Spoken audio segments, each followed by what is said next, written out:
This is Writers Not Writing, the show where you can get to know your favorite writers and soon-to-be favorite writers by listening to them confess to the ways they procrastinate. Thanks for procrastinating with us. I'm Benjamin Gorman, and the quiet guy behind the glass there is Doug the producer. I write novels and collections of poetry and stuff. Doug tries his best to make me sound better. And each week we have a secret word to listen for. If you catch it, you earn the right to take an extra break at the time of your choosing from whatever is stressing you out. From Not a Pipe Publishing, welcome to Writers Not Writing. Today's secret phrase is garbage patch. Perfect.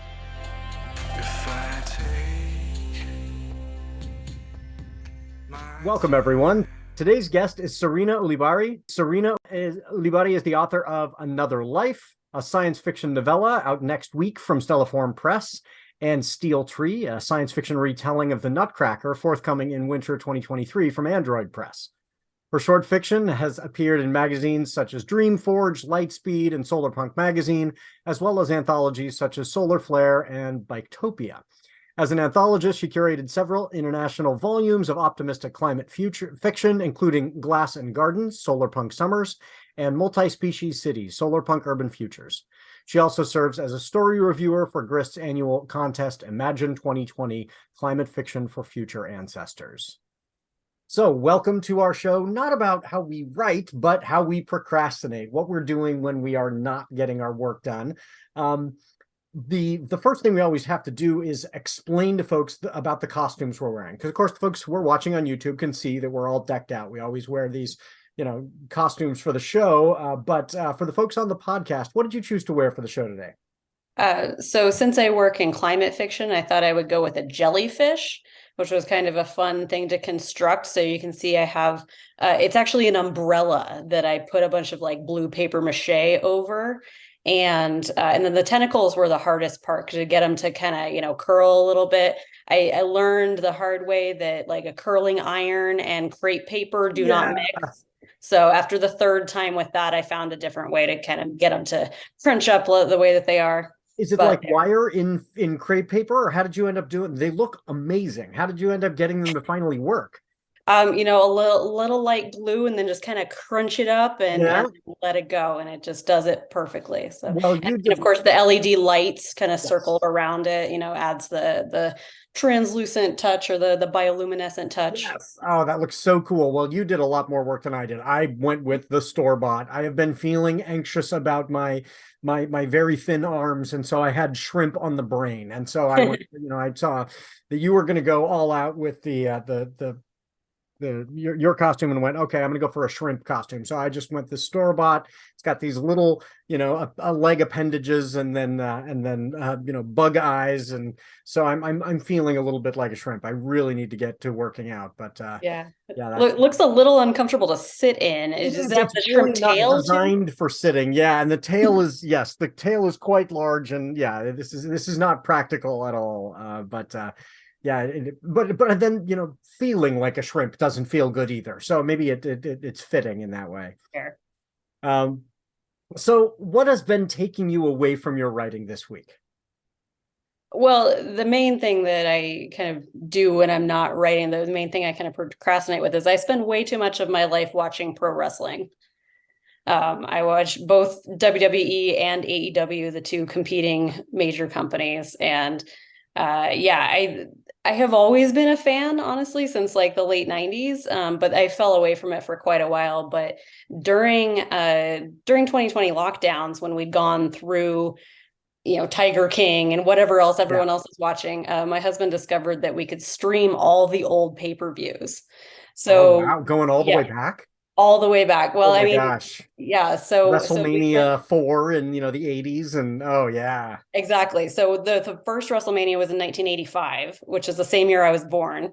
And so we were like, let's go watch like the original WrestleMania, and it was so much fun that we were like, let's watch the next one. Let's watch the next one. And it took about a year and a half. And we watched all of them all the way up to the present, just the WrestleMania. So it's like the Super Bowl of wrestling. It's the kind of big event at the end of their season. And but they're like 4 to 6 hours long each. And they're just a big spectacle. And that's what I like about it. I mean, when I tell people I'm a wrestling fan, I have to clarify, like, I don't care about UFC or MMA. Like, I'm not interested in the fighting.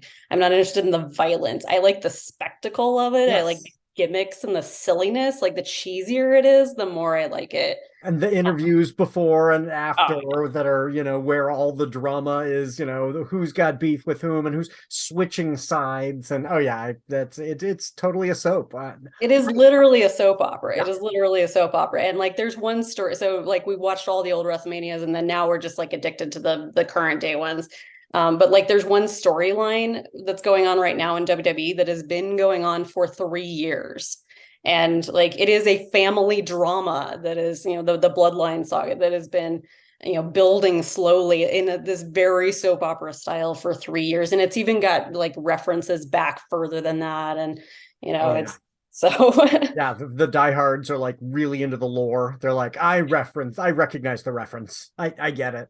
yeah. I have this theory as drag shows have become, this really excuse in our culture to attack certain people, that we need to acknowledge that WWE is drag. Like I think if people understood what drag is, where it's, hey, let's act out gender to show that the gender binary is ridiculous, and let's exaggerate all the elements of gender to to kind of have fun with this and poke fun at the absurdity of the gender binary.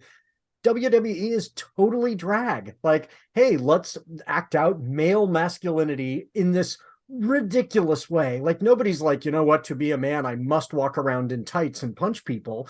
But it is like this extreme form of, of masculinity as a joke. And let's exaggerate, and I think if some of the same people who are really upset about drag shows recognize that WWE is drag, it might make them to have, a second guess about whether we should, prohibit drag shows. Yeah. WWE is a drag show. Yeah, absolutely. I see what you're saying. And sometimes it literally is too, because we have characters like Goldust, who is this like androgynous character. And, and then there was a couple of years ago, Santina. So Santino was a silly character that like they did a women's it was like a queen of WWE or something like that, and he infiltrated it in drag and won it. And so sometimes it is literally drag, and it's all for laughs, but it also is kind of commentary on actual issue. Yeah, like all their storylines are reflecting things that are actually happening in reality, and parodying them and investigating them in the same way that we do like in science fiction and fantasy, and just this, Let's dial this up. Let's exaggerate this so we can see the kind of consequences. Yeah. So yeah. absolutely. That is fun. So what about a news story that's been pulling you away from your work this week? I came across this thing I found really interesting. It was actually, I saw it on a Twitter thread first, and then I followed it to the actual story. But the story was about a guy who is swimming all the way from Hawaii to California. Wow. And I mean, he's not doing it nonstop because I don't think that's physically possible, but he has a support vessel that like follows him. And I guess he goes on there and sleeps and, whatever, rests. But the part of his goal was to swim straight through the Great Pacific Garbage Patch, which is this place in the ocean where all the currents and everything kind of make the plastic that gets dumped in the ocean like collect right here. And he was swimming straight through the middle of that, which is bizarre enough on its own right. But then his support vessel was collecting samples of what's in the water there. And aside from the plastic, what they found is a whole bunch of these rare small sea creatures, like a little blue sea dragon, and this thing that like is kind of a little natural sailboat. It's like a tiny little thing with a sail, and all these really interesting sea creatures that are pretty rare in other parts of the ocean that are just abundant right there. Huh. Yeah. We're adapting and learning to live in our garbage. Well, and I think that the deal is that they're not there because of the plastic. It's like the same gyre or whatever that draws the plastic there, makes it the perfect ecosystem for them. So it's like the plastic is infiltrating their ecosystem, but they are still adapting and living with it. It's not, it hasn't made them, go extinct yet. Yeah. So, but that was I thought that was just really interesting. There's so much life among the plastic. And it's also important if we're gonna do the cleanup, the ocean cleanup, like if we just go bulldoze through there, or whatever the ocean equivalent is of bulldozing, we could actually be disrupting this ecosystem and this life that lives there. So we have to be a little bit more mindful about the way that we're cleaning And it up. does pose an ethical question that's interesting. It's like, oh, maybe if we, clean up our mess, we have destroyed the way nature is adapting to our mess. And right. the very nice family of raccoons that lives in your garbage, well, if we didn't produce so much garbage, they might not have that home. And so yeah, that is an interesting kind of ethical quandary. We created this mess, and nature adapted to it, and now we don't want to wipe out this. That's interesting. The swimmer sounds, I mean, absolutely amazing. What an achievement. Will that be the longest swim? Has anybody ever successfully made the Hawaii to California swim before? I don't know. I don't know the answer to that, I have to but do some looking into that. I love, swimming, but I am terrified of sharks. Have been since saw Jaws when I was like 6, and so open water just terrifies me. And I've been in a couple of times, where it was, I was on a trip one time, and it was literally jump off a boat and you're swimming to this next thing. And I was with a group of students, and they were like, "You swim really fast," and I was like, "No, not normally." I was just terrified that any minute it was in the Mediterranean, where a shark has not been seen in almost 1,000 years, and I was still like, "I'm going to be the one. Like, I'm going to be the one shark here that is going to get me." So yeah. I like to tell people that I once capsized a kayak in shark-infested waters. And that's a little bit of an exaggeration, but I was in Hawaii. My grandparents lived in Hawaii, and got to go there a few times. And there's this bay that it does have sharks in it. I have never actually seen one, but they are there. I don't remember what type of shark, but there are some there. And my dad and I were kayaking across the bay, and got caught in some waves and capsized, and had trouble getting the kayak turned back over. Had to have someone, right.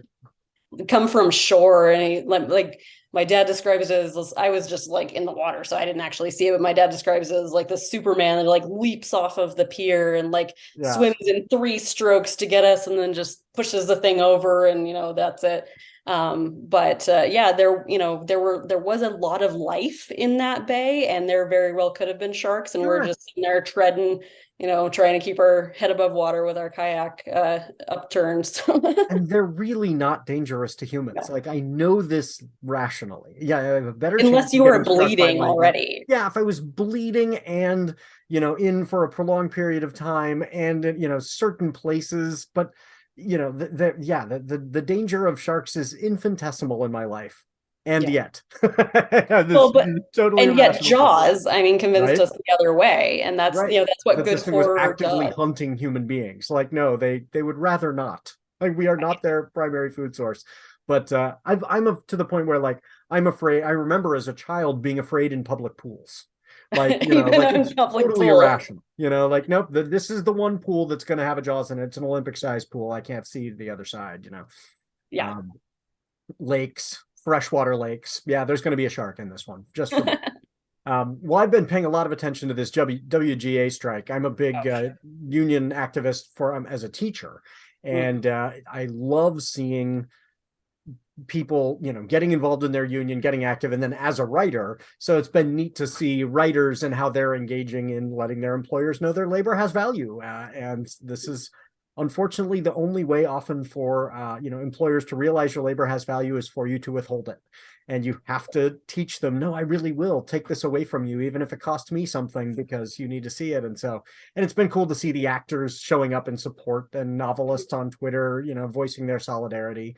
But one of the things that's been interesting about it is not, the writers for TV are even more invisible than novelists. Like, at least we're out there saying, here's me, here's my book, they're saying, put me in a writer's room. Nobody's ever going to see who I am. And now they need to say, I have a presence. I exist. And so I am very much standing in solidarity with our siblings in the WGA, and hopeful that they will get a prompt resolution that is satisfactory. But oh, me too, absolutely. And it's good for other industries to see, hey, people are standing up and demanding fair wages. So I hope that, that there's always this beneficial effect of union work. Oh, people get, I've had friends who will say, well, I don't need a union because I get weekends off and I have an 8-hour workday. And I'm like, you have those because other people in unions fought for those. And so I hope in other industries, people will say, oh, writers deserve to be compensated. Chat GPT is not a replacement for example, in journalism. Like, they should see this and take heed. So that's been one that I've been paying a lot of attention to. Oh, yeah, definitely. So what about, what's something else when you're not writing that you've been doing for a hobby? You need a brain break. Yeah, I have started volunteering with this rewilding project that's so I live in Albuquerque, New Mexico, and we have the Rio Grande that runs through the middle of the city. And historically, all the land right around the river were like farmlands that were originally owned by like 5-6 different families, and they've been kind of parceled off. But even now, like, you're in the middle of the city and then suddenly there's horses and vineyards and all this farmland, and then you cross the river and then you're back in the city. So we still have all this farmland right along the river. And there's one farm area that was turned over to the city of Albuquerque in the 1970s, and they haven't really done anything with it since then, but the goal was to turn it into a nature preserve. And so just in the last couple of years, they've started this project between the city of Albuquerque and like a conservation group and a volunteer group to actually make that happen. And so it's a super casual thing where I just go out there. I make it out there about a couple times a month, but it's like every week. There's one day that people just show up and try to help rehabilitate this land. Yeah. Oh, that's wonderful. I always worry about, farmland being converted into, that the city absorbs it and it becomes developed, and, recognizing that there is we're in Oregon, we're really lucky. There's some real strict legislation around creating belts for agriculture around cities. And it has the beneficial effect of forcing cities to build up instead of out. And which should be the way humans live. Like, we can live more vertically. We don't have to continue to broaden our communities into farmland. So I'm glad the city didn't just say, oh, we got this land right away, we can turn it into parking lots. Right. Yeah. And that was, there were people in the area that wanted to do that. They were like, no, we need another way to cross the river. You should put a road straight through here. Right. But it was actually part of the deal, like, before the estate would turn it over to the city, that was like, this has to be a nature preserve. And then, like I said, they just kind of sat on it for a while, and they were actually subletting it out to some independent farmers, and instead of doing anything with it. And at some point, the people in the neighborhood noticed that their bees were starting to die, and that prompted an investigation into how this land was being used. And it turned out that the city didn't really understand the things they had agreed to, and they were renting it to farmers that were using pesticides and herbicides and just kind of continuing to compact the soil and cause this to degrade the land. And so then they made this big resource management plan to actually follow through on what they did. But I mean, it took from 1977 to like 2019 for that to happen. And then now, if there's less incentive for somebody who's subletting land to care for it in the long term. Like, it's not theirs. They don't have to, if you're subletting land, what is your motivation to do proper crop rotation and, let it lie fallow for a year and not make money from it while you're paying rent on it, And so, I think, that there's a real value to the farmer owned land, so that you've got an incentive to take good care of the soil itself. Yeah, absolutely. Yeah. And it's that capitalist mindset of like, let's just get what we can out of this and then move on to the next. Right. But now, so what the volunteers do is we basically plant the things that are supposed to grow there and take out the things that aren't. So there's, a lot of the crops, but also a lot of invasive plants, Johnson grass and bindweed and things, and tumbleweeds. Tumbleweeds are like an iconic thing in the Southwest. They're actually an invasive plant. Yeah, non-native. It is wild when you learn, like as I've learned about all the things that I think of as, oh yeah, that's Oregon. That's the stuff that grows here. How much of it is invasive species? Like it's really, striking that these are things that were brought here and take a lot of work to remove. The reason they've been so successful is they've been very, they're very hardy and they're hard to get rid of. It's a lot of work to actually return it to its proper state. But what a cool project. Yeah, I was really happy to discover it, and that it's so easy to get involved with it. You just show up and they have the tools there and they tell you what to do, and it's just, it's a great way to get away from my computer and to, be out in nature and doing something that I feel like is actually helping. And I may not see the results of this for 20 years or something like that, but it's cool to be part of a project that is that sort of long term and is thinking that far ahead. I am a firm believer, like it is taken me a long time to fully understand the extent to which we, especially as white people, have been taught when we want to take on a project, it will get done in our lifetimes. And it's really hard to go, oh no, this is not the way most people have lived through most of history. You work on something and it may not get finished. And that's okay. Whether that is a social justice project where you're saying we need to, address something like redlining. Well, that's not going to get done in our lifetimes. Like you can't just say we're going to forcibly evict you to create justice. Like this is going to, take a long time to address. And then so many of these projects that you're dealing with related to climate are going to take 50, 60, 70, 80, 100 years. And some of them are not going to move fast enough. And we still need to do them because, we don't know which ones, this might not be done in our lifetimes. And it's still worth doing. That is really, really cool. Are they leaving the actual buildings that were part of the farm to fall apart?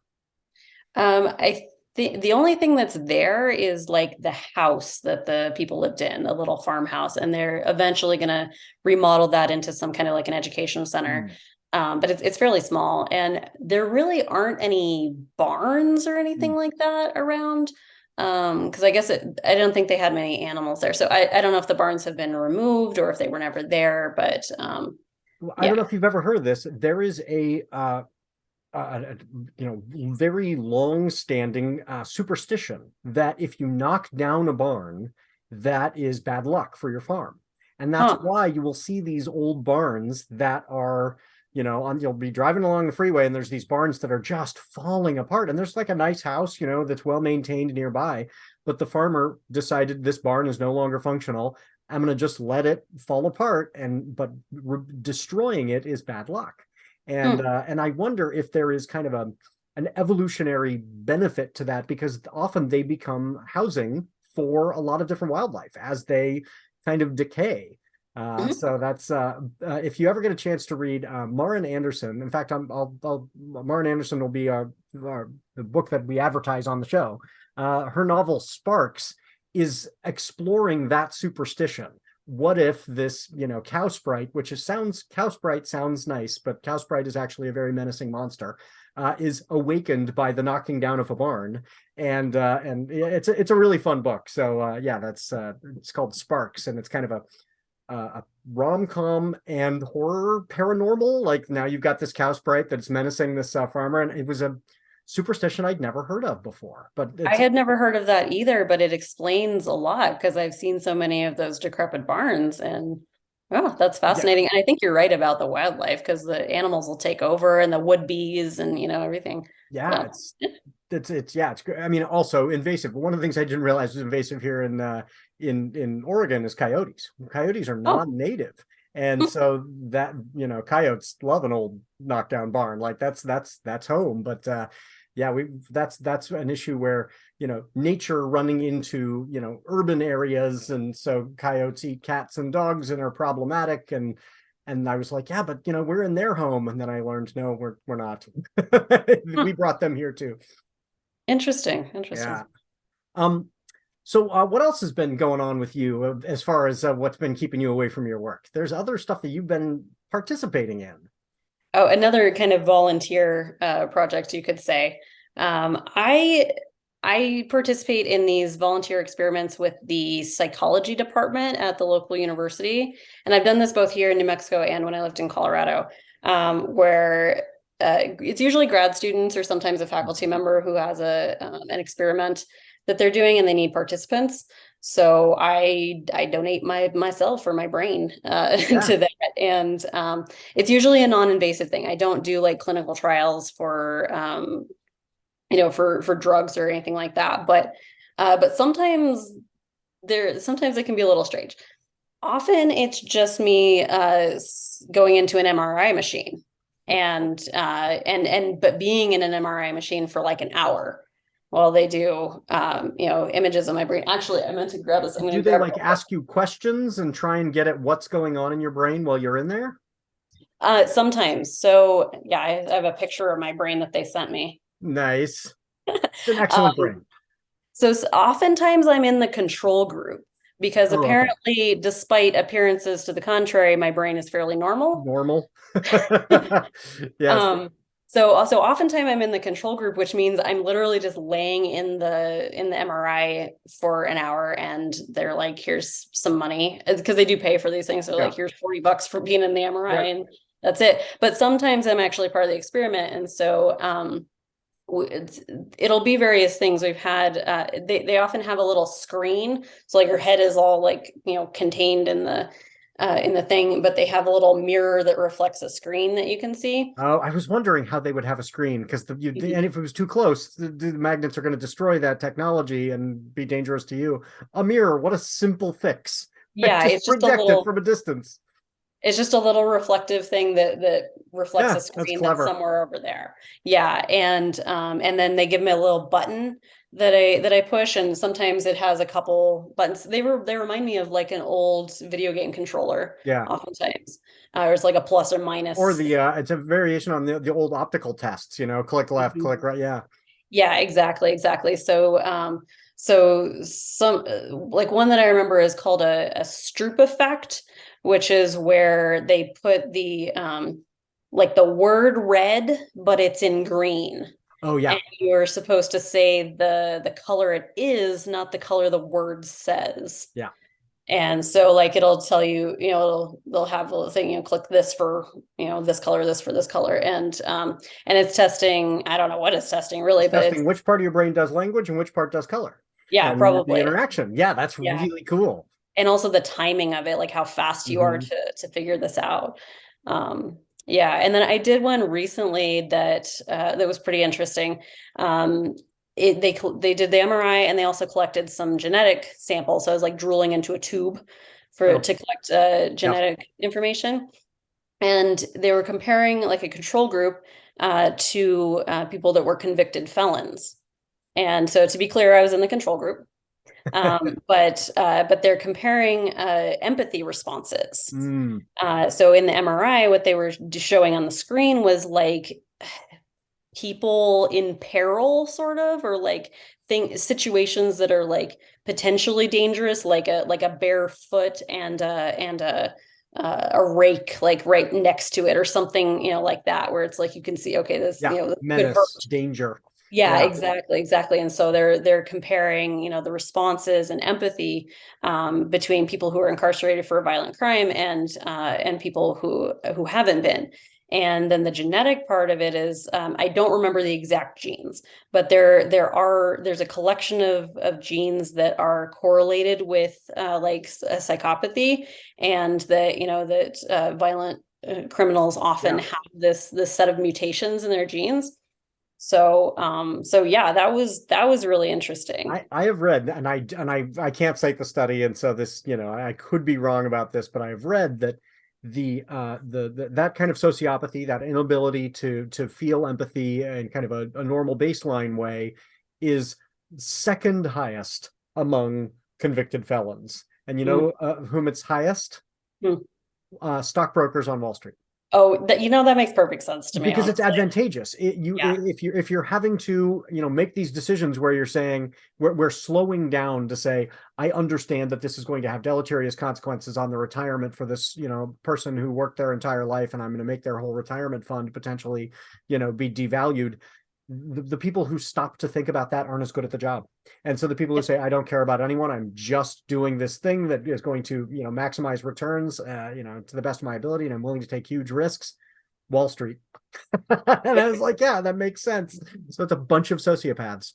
Yeah, it really does. So yeah, and one thing about that experiment too, that as I was reading through the consent form for that, there's this big long paragraph about the fact that they're collecting genetic information, and there's a big long paragraph about like, we will do our best to protect your genetic information, but if a breach happens, we will not be held liable for that. And I stopped and I was like, okay, so when you get hacked and my genetic information gets stolen and I get cloned and put into like a super army, then then you're not liable for that. And they're just like, huh? Yeah. Like, that's what I'm seeing. I write sci-fi. That's that's where my brain goes, right? My mother got really actually into had read ancestry.com, and I, whatever, mom, and I did the swab and I sent it off, and then I was like, I just gave my genetic information to a corporation. Like, why? I don't need this information that badly that it is worth it. Yeah, privacy is out the window. Right. Yeah, and I mean, there definitely are negative things that could come of this. I mean, the consent form is very clear that they're not allowed to sell it to insurance companies or something, which is good, because that was a question that came up with those ancestry kits, right? Yeah. But there's still some iffy things that could come of this type of research. Sure. Well, and once the information is available, it can be leaked, it can be stolen, it can be, it's out there. So yeah, that's although if somebody were going to go to the trouble, there are other ways that they could steal our, some skin cells anyway. So that's probably not too hard to come by. But. Yeah, we're leaving our information everywhere we go. Okay, well, let's take a little ad break, and then when we come back, I'm going to ask you about what you've been daydreaming about. Want to read a paranormal romance unlike any other? Love horses, monsters, and wry laugh-out-loud humor? Then Sparks is the book for you. Rosie wants to tear down the old cowshed on her ranch, but the old-timers tell her not to because it's unlucky. Boy, howdy is it ever. Rosie's new world is magic. Her boyfriend talks to animals, the demon under the barn is deadly and requires a cow for company. Rosie has to save her ranch, her love, and even her dog as she negotiates an unbelievable magical world. Romance, monsters, and magic for grown-ups? Yes, please. Check out Sparks by Maren Bradley Anderson. Authors, poets, playwrights. As some of you know, we participate in an annual fundraiser for the Alzheimer's Association called The Longest Day. On that day, people around the country and around the world do all kinds of things like walkathons and knitting and mountain climbing, and they ask their friends and families to make donations for their efforts to the Alzheimer's Association to support care for families and research to find a cure for Alzheimer's. I participated in a few walks and then said to myself, "Self, you are mediocre at walking and do not have a bunch of awesome friends known for their walking ability, but you can write and know a whole lot of other writers." So back in 2018, Not a Pipe Publishing put together our first Writing Against the Darkness team, and we've been going strong ever since. Here's the ask. You can join our team with a few clicks. If you want to, you can buy a t-shirt for the fundraiser, but that's not required. Then you post to your social media a few times asking your friends and family to pledge to support you. On Wednesday, June 21st, we all hop on a Zoom call together early in the morning to say hello, wish one another luck, and then we write from dawn until dusk, 5:24 a.m. to 9:04 p.m. here at my latitude. It's a long day, but don't worry, you can take all the breaks you want. In fact, if a Wednesday doesn't fit into your work schedule, you can do your longest day on another day before or after. The Alzheimer's Association won't turn your donations away. At the end of the day, we share out our word count and total them up and see how many words the team has written in a day, and how badly John Dover, author of Once Upon a Fang in the West, has beaten us by every year. It's fun, productive, and raises money for a good cause. If you'd like to participate, there is a link in the show notes. We would love to have you on our team. So come join our Writing Against the Darkness team and write with us for a good cause. Thank you. Welcome back, everyone. So I'm here with Sarena Ulibarri, and what is something you've been daydreaming about recently? I mean, I spend a lot of time daydreaming about the future, and that's related to writing because I write science fiction. I'm always Right. kind of projecting forward, but yeah, I do think about the future a lot, and I somebody I knew on social media is a teacher, and they posted an assignment that they were doing where they were having their students predict what 2073 was going to look like. And at first I was like, oh, that's an arbitrary number. Why'd they pick that? And then I was like, oh, because that's 50 years in the future. Right. That's only 50 years. And then that kind of broke my brain. And then to realize, wait, 1973 was 50 years ago. Because I'm caught in that millennial time loop where I Yes. still think that the 70s was 30 years ago. Right. Right. Right. Yes, So absolutely. Yeah. I ran into this myself as a writer. I wanted to set a book in the future. And so I set it 100 years. It was just kind of an arbitrary, okay, I'm gonna just set it 100 years from now. And boy, that was just a wild miscalculation. Like the events of the book are, many of them have already happened, or like we're moving so much faster. And so people are reading it like 100 years from now. That's one of the feedback I get the most is like, this feels a lot more prescient than 100 years from now. And I'm like, yeah, I didn't know how fast things would go. We're not predicting the future. We're just trying to kind of, envision what a future might look like. But, yeah. the world moves much. For me, one of the most shocking things was to think about the fact that the iPhone came out in 2007. So Mm. all the effects of our lives of having a computer in our pocket are only since 2007. That is wild to me. Like, I can't imagine going back to living pre cell phone. Like that has Mhm. become that, much a part of our, and yet that's not that long. It's really not, and the Android only came out in 2010, and so it was, the iPhone was, Yeah. it wasn't so widespread until Android came out. Yeah. So yeah, it's really, really not that long ago. Yeah. And yet our lives are completely different. And which Mhm. means that, for authors like us, where we're trying to predict, like, who knows what thing is going to appear that is going to make a radical change that we could not possibly have predicted. And yet we're always trying to absorb this pieces of information and say, oh, but that would be interesting. Let's explore that. Yeah, Could it be this way or that way? But yeah, aliens could introduce themselves tomorrow, and I all of know. our predictions could be thrown out the window, and that's wonderful. Like I enjoy that, but it is, yeah, we are not, futurists. We are science fiction authors, but Yeah. yeah, that is fun to think about. 50 years is, yeah, is Really not that long, yeah. But yeah, I mean, I think what I try to do as a science fiction writer is like take some technology that already exists in a nascent form and then just try to project that forward into what it could become, or and think through the implications of yeah, what this could mean. But it's not really predictive. I mean, science fiction can be predictive. It has been a few times, but it's usually not. It's usually, thinking forward to say something about now, right? yes, We're yes. commenting on our current society more than we're really trying to predict what's Yeah, I going to think that happen. the times it's been predictive have been more coincidental. Like in Yeah. retrospect, we look back and go, wow, this person predicted this thing. No, they, Ender's Game is predicts essentially the World Wide Web. Oh, And I don't, that's not the point of that book. Like that's not really what he was exploring, but he's like, oh yeah, there are message boards, and children anonymously could then participate in, and have this huge impact on a worldwide conversation.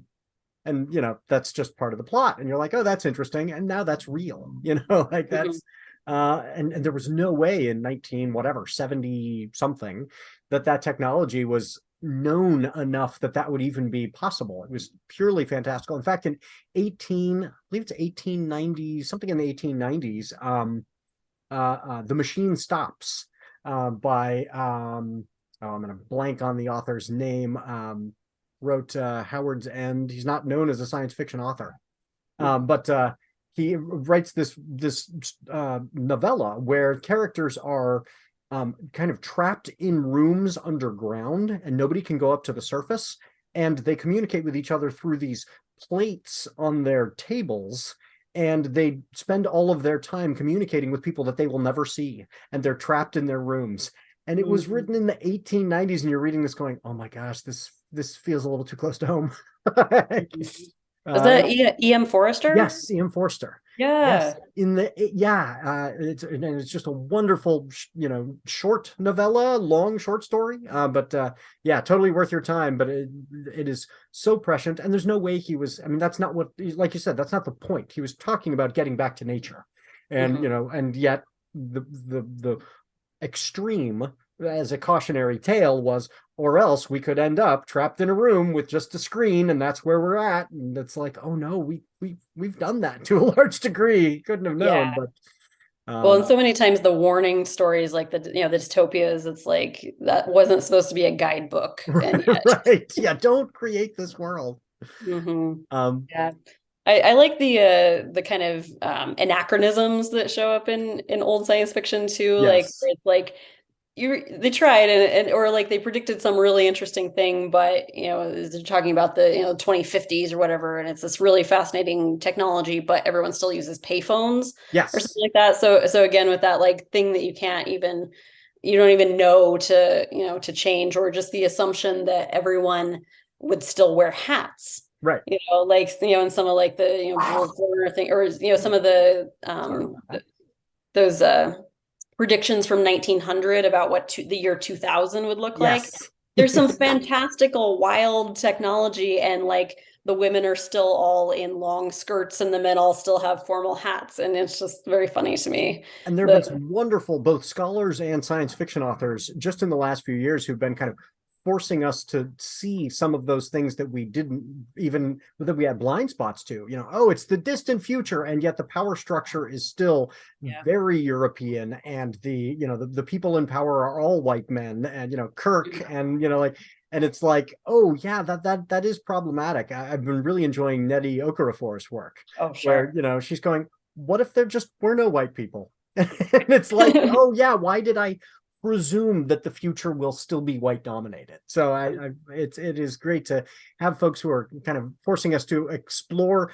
It's not that these were things that were created out of animus. They were just created out of ignorance. Like, oh yeah, of course everyone would still be exactly like me. Mhm. Like, no, maybe not. So Yeah. that is Well, very and cool. and it goes back to that whole like, science fiction is reflecting on the present of the time that the writer was writing, and those assumptions that they can't get out of. Yeah, Yeah. because we can't see them, or choose not to see them. But I think Sure. often it's not conscious. Right. It's so on a far more positive note, what is in the near future? What's coming up for you?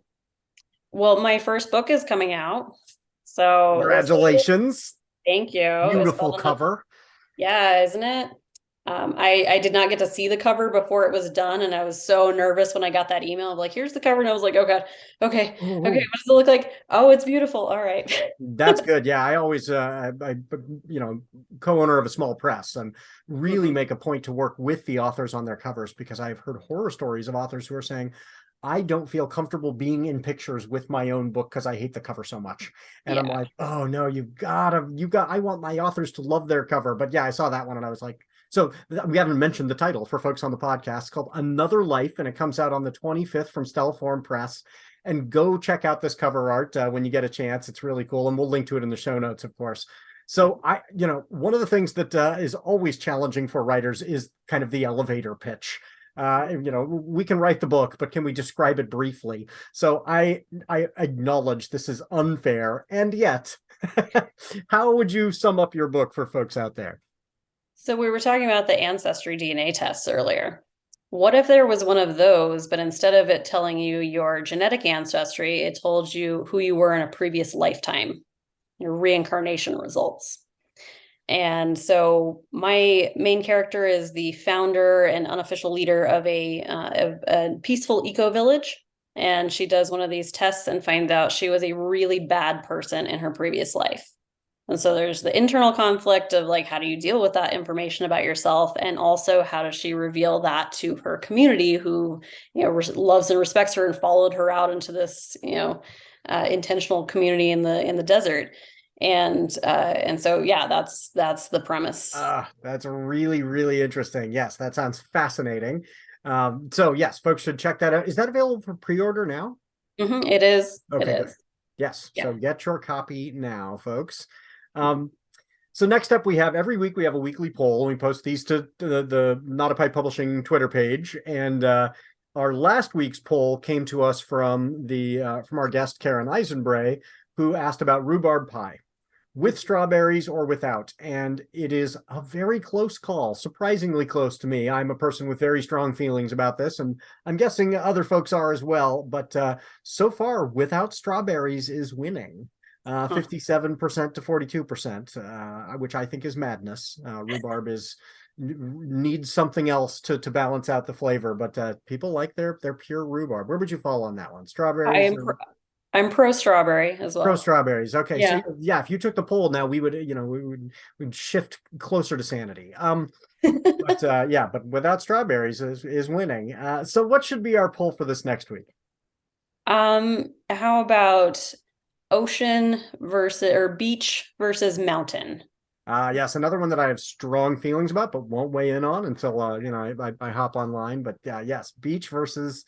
I think probably people watching on YouTube can look at my hairdo.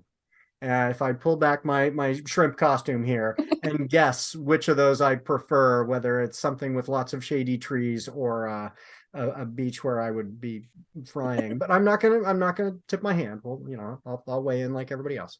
Sure. So what's on your to read pile right now? One book that I bought recently that's it's a small press book that's been getting a decent amount of hype. It's called The Merry Dredgers by Jeremy C. Shipp. And I left it upstairs, or else I'd hold it up here. But the concept of this book is, if I understand it correctly, is that there's a cult that lives in a renovated amusement park called Goblintropolis. And there's a woman whose sister was involved in this cult, and like sister's in a coma. And so this woman like infiltrates the cult to try to find out what happened to her sister, but they live in this like weird amusement park. So this sounds like a really fascinating premise, and I'm looking forward to reading it. Yeah, high concept and really trippy. Mm-hmm. Yeah, I'll have to check that one out. I am excited about I just pre-ordered a copy of Jessie Kwak, who's been a guest on the show before. Jessie Kwak's got a new one coming out called After the Tide.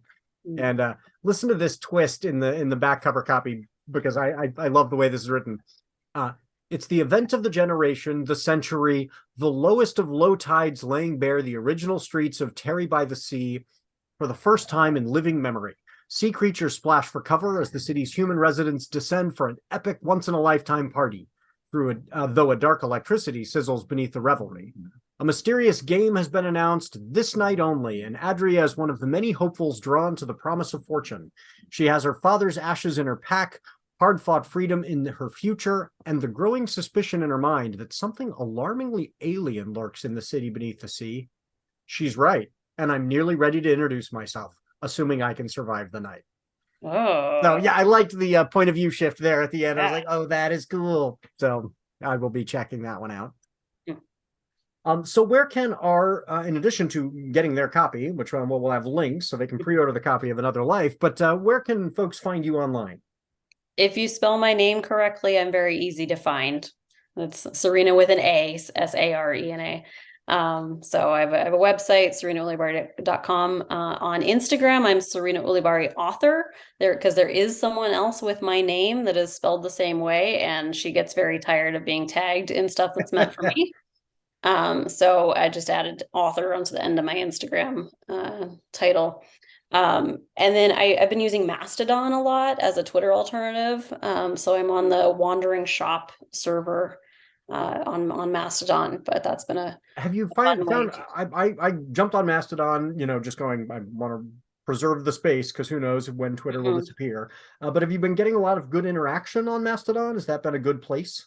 Good community? Yeah, actually. And I think it's been a better place for like conversation than a lot of social media, because it's still social networking, right? There's still people that are kind of talking to each other versus like social media where it's all like content creation and it's like, just kind of barking into the void.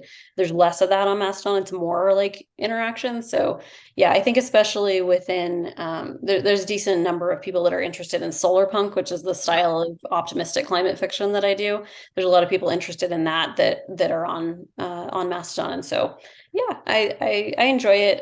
You gotta make those connections first. If you just show up and you're like, well, this is boring, and get on an interesting server, find some people, start to make those connections, and then it becomes something really cool. I will have to spend more time, invest more time there. But I just had my first Solarpunk short story published this last week. Yeah, Solarpunk is something where I've struggled. I don't know if you've run into this struggle. I don't want to get too into process. I know it's a show about procrastination, but one of the things that was really hard for me is when you're envisioning an optimistic future and an optimistic setting, it doesn't produce conflict. Right. It's not like they are living in a place where the natural environment wants to kill them. How do they survive? Or they are fighting about how to, it's hopeful. And so I really struggled. So the all call went out, and this was really cool. It's a local climate group that challenged local authors to set a solar punk story in our community. Wonderful. So what will it be like when we are living in a positive, balanced, sustainable way here? Which is really a beautiful idea. And, folks submitted and they picked up my story. So that was really cool. But I ended up writing a story where the conflict was generational. One person is saying, this is how we used to live and you don't understand that now we fought really hard to get to this place of kind of a sustainability. And then the younger person going, that makes no sense that you would have lived that way. Like, you're right. It was a really bad idea, and so that ends up being the tension. But it was challenging. Have you run into that where when you're working with Solarpunk, where you're going, how do I stay optimistic and also keep the stakes high enough? Yeah, definitely. And I think a lot of solar punk stories are kind of low stakes, but it's a genre that does not lend itself well to that traditional character, that traditional conflict style of like, character wants something, things, there are obstacles in their way, they must overcome and then achieve it. Solarpunk doesn't really lend itself to that style of conflict, or the like, the antagonist to like, someone is, I will destroy the world. Like, why? We've managed to live in a sustainable way. Right. But I think one thing that I figured out is that even when people have the same goals, the strategies that they use to achieve those can be very different and often in conflict. So there's an older book by Kim Stanley Robinson called Pacific Edge, and it's kind of one of the first solar punk books. And the conflict in that is around development of like kind of the last pristine hill in this town. Like, there's a group that wants to develop on it, and there's a group that wants to keep it as just nature. But even the people that are trying to develop it are doing it in kind of an eco-friendly way, but it's still development, right? And so, the goals of being in balance with nature, they both have the same goal, but they're approaching it in very different ways. Yeah. And I wonder if that would lend itself better to longer form, that novels end up, because you can develop characters who are rich enough that we can say, I empathize with where this person is coming from. They are complex enough. I get it. And I can empathize with this other character, and they're complex enough. I think in I don't know, I just have not read enough short Solarpunk short fic. But it's mostly short stories. It's been a genre that's mostly short fiction because it's kind of thought experiments, and because if you do have a society that's in balance, I think it does become harder to have that drama or that conflict that pulls people through in a longer form. Whereas if it's just a few pages, it's, there still needs to be drama, but it's not necessarily going to be traditional, conflict. And so sometimes that does lend itself better to a short form. Now that I think about it, most of the stuff that I think of as adjacent is cli-fi, where it's really like, no, it's post-apocalyptic. Like, it's really been awful. And not Solarpunk, where it's really been optimistic and is not crisis, and so I'll have to check more of that out. But it is, I love that it is a world that is developing, a genre that is really developing to help people go through the process of envisioning.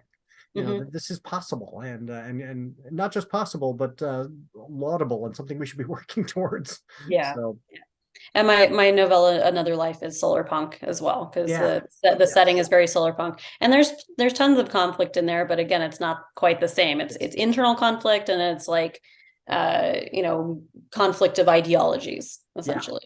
Yeah, which I think that's smart, and I think novel length, to make us go, oh, I care Yeah, so deeply about this character I've gotten to spend time with, but then those ideological conflicts. So sure. yeah, I'm really looking forward to checking that out. Um, okay, so before we get to our send off, there are some people I have to thank. Thanks to the artist Max Oakland, who reached out and provided one of his songs for our intro, I Prefer the Dusk. Let Max know you like it by following him on Twitter at Max Oakland with 3Ds. Thanks to Halizna CCO for their song Kids for the ad break. If you're in a band and would like your song used on the show, I'd love to highlight a listener's work like Max's song, so email that to me. Thanks to Doug, the producer, as always, for making the show sound good and taking the blame when it doesn't. I don't know, Doug, what you're going to do with my dog's weird noises that she was making. Hopefully you can magically deal with those, but I appreciate it. I cannot forget to mention Writers Not Writing is a production of Not a Pipe Publishing, so please go to notapipepublishing.com and check out the amazing books written by writers who didn't procrastinate too much. If you like this show, rate and review it wherever you found it.